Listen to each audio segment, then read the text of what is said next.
காஞ்சிபுரம் அடுத்த மாகரல் கிராமம் அருகே டீசல் ஏற்றி சென்ற டேங்கர் லாரியில் பற்றிய நெருப்பை தீயணைப்பு துறையினர் போராடி அணைத்தனர். அந்த காட்சியை பார்க்கலாம்.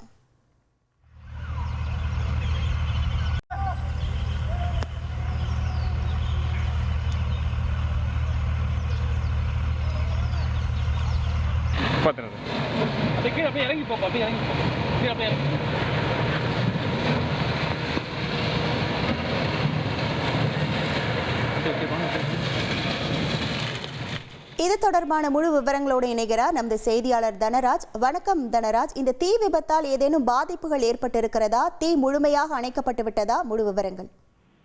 காஞ்சிபுரம் உத்தரமேரூர் நெடுஞ்சாலை இருக்கிறது. அந்த பகுதியில காஞ்சிபுரத்திற்கு அருகே இருக்கின்ற இந்த ஆர்ப்பாக்கம் கிராமத்துல தனியார் நிறுவனத்துக்கு சொந்தமான பெட்ரோல் பங்க் செயல்படுகிறது. இந்த பெட்ரோல் பங்க்ல இருந்து டீசல் டேங்கர் லாரிகளில் டீசல் எடுத்துக்கொண்டு அருகில் இருக்கக்கூடிய கிரஷர்கள் மற்றும் குவாரிகளுக்கு சொந்தமான லாரிகளுக்கு விற்பனை செய்வதற்காக கொண்டு செல்கிறார்கள். அந்த வகையில இன்று மதியம் இந்த டீசலை ஏற்றிக்கொண்டு டேங்கர் லாரி சென்று கொண்டிருந்திருக்கிறது.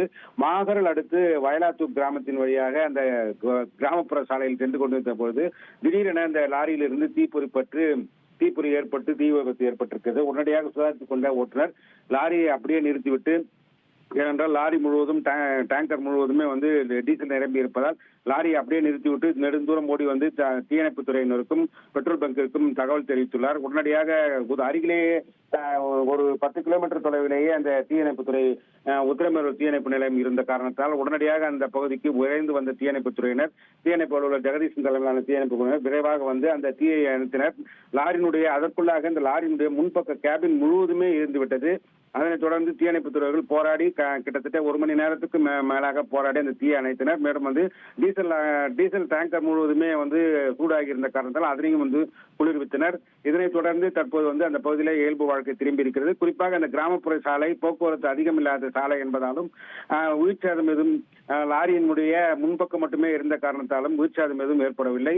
இது குறித்து வாகரல் போலீசார் இந்த வழக்கு பதிவு செய்து விசாரணை மேற்கொண்டு வருகிறார்கள். உங்கள் விவரங்களுக்கு நன்றி தனராஜ். செய்திகளை உடனுக்குடன் தெரிந்து கொள்ள உடனே சப்ஸ்கிரைப் பண்ணுங்க.